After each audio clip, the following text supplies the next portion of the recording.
करना होता है। आपके सहयोग से कल तक निषाद का बेटा एक टिकट मांगने के लिए दर दर भटकता था। आज निषाद का बेटा टिकट नहीं मांगता है, टिकट बांटता है। ये हमारी पहचान है। हमने 4 विधायक बनाया, अपने दम पर बिहार में मंत्री बने। और यूं कह दीजिए कि आजाद भारत में पहली बार बिहार में, हिंदुस्तान में निषाद मल्ला का बेटा के सहयोग से बिहार में मुख्यमंत्री बना। अगर हम समर्थन नहीं देते तो बिहार का मुख्यमंत्री नीतीश कुमार जी मुख्यमंत्री नहीं बनते। साथियों, ये हमारी पहचान है। तो इसलिए साथियों, ये कैसे हुआ, क्यों हुआ? ये आपके सहयोग से हुआ, ये मुझसे नहीं हुआ। जब आपने हमें कहा कि सनम मल्ला आप आगे बढ़ो, हम तुम्हारे साथ हैं, जब आपने हमें अपना भाई, अपना बेटा, अपना नेता माना, तब ऐसा हुआ साथियों, तब जाके ऐसा हुआ। अगर आप हमें अपना नेता नहीं मानते, आप हमें अपना बेटा भाई नहीं मानते, तो जैसे हम बंबई से आए वैसे रिटर्न टिकट बंबई कर लेते, फिर हम बंबई चले जाते। हम अगर बिहार में रुके, जब आपने हमें गले लगाया तब हमने रुका और हमने बताया कि मल्ला का बेटा कभी किसी से हार नहीं मान सकता। जैसे दशरथ मांझी ने कहा था कि जब तक तोड़ेंगे नहीं तब तक छोड़ेंगे नहीं, उसी तरीके से हमने भी निर्णय ले लिया। जब तक हम लोग आरक्षण लेने लेंगे तब तक हम लोग छोड़ने वाला नहीं है साथियों, तब तक छोड़ने वाला नहीं है साथियों। अधिकार के लिए संघर्ष कीजिए, अपने अधिकार के लिए लड़ाई लड़िए। जब तक आप अपने अधिकार के लिए लड़ाई नहीं लड़िएगा तब तक आपका कोई अधिकार देने वाला नहीं है साथियों, कोई देने वाला नहीं है। इस देश को आजादी मिला, लेकिन सही मायने में हम लोगों को गरीबी से आजादी नहीं मिला साथियों, हम लोगों को गरीबी से आजादी नहीं मिला। आजादी के बाद बाबा साहब भीमराव अंबेडकर ने आजादी के बाद एक संविधान बना के दिया। एक आपके पास ऐसी शक्ति, पावर दिया, लेकिन उस पावर को आप नहीं पहचान पा रहे हैं, उस पावर को नहीं इस्तेमाल कर पा रहे हैं।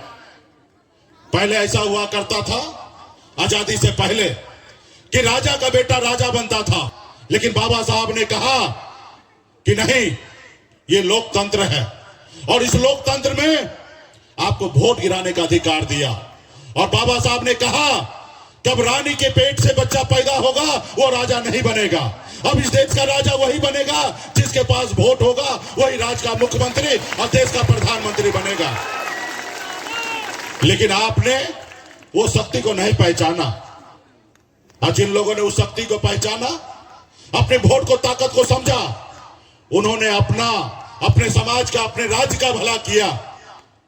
जैसे हमारे लालू प्रसाद यादव जी, मुलायम सिंह यादव जी, बहन मायावती जी, स्वर्गीय पासवान जी, ये लोग कोई अमीर घर में जन्म नहीं लिया, ये लोग भी गरीब घर में ही जन्म लिए, लेकिन संघर्ष किए। अपने वोट को, ताकत को लोगों ने साथ दिया, और जब उनके लोगों ने साथ दिया तो दल को बल मिला, और जब दल को बल मिला तो समस्या का सारा हल हुआ साथियों, हल हुआ। अपने वोट के दम पर 15 साल लालू जी मुख्यमंत्री रहे। तो इसलिए साथियों, वो पैसे के दम पे नहीं है, अपने वोट के दम पे रहा। वही वोट आपके पास है। जैसे हनुमान जी के पास शक्ति था, लेकिन उनको एहसास नहीं था कि हम 7 समुद्र पार कर सकते हैं। जब उनको एहसास कराया गया कि वही शक्ति, पावर आपके पास भी है, सिर्फ जरूरी है कि एक जगह, एक मंच पे खड़ा होने का। और जिस रोज एक मंच पे खड़ा हो जाइएगा तो पटना क्या, आप दिल्ली को कब्जा कर सकते हैं साथियों, दिल्ली को कब्जा कर सकते हैं। तो इसके लिए साथियों, हमारा नारा है, आरक्षण नहीं तो गठबंधन नहीं, गठबंधन नहीं तो वोट नहीं, अब वोट नहीं तो दिल्ली का सरकार नहीं साथियों, दिल्ली का सरकार नहीं। जो हमारी सुनेगा हम उनकी सुनेंगे, जो हमारी नहीं सुनेगा हम उनकी नहीं सुनेंगे। जो हमारे बच्चे का फिक्र करेगा हम उनकी फिक्र करेंगे, जो हमारे बच्चे का फिक्र नहीं करेगा हम भी उसका फिक्र नहीं करेंगे साथियों। अभी 2024 का चुनाव है, मोदी जी को वोट चाहिए, प्रधानमंत्री उनको बनना है। एक तरफ राहुल गांधी जी को वोट चाहिए, उनको प्रधानमंत्री बनना है, और आपको, हमको प्रधानमंत्री नहीं बनना है, हमें तो सिर्फ आरक्षण चाहिए। तो इसलिए साथियों, मजबूती से हम लोग लड़ाई लड़ रहे हैं, और हम तो उस कुल खानदान के लोग हैं। हमारे केवट महाराज भगवान राम को पार लगाए थे, हम उस कुल खानदान के लोग हैं। और संजोग से केवट महाराज का आशीर्वाद से, संजोग से हमारे पास भी नाव ही है।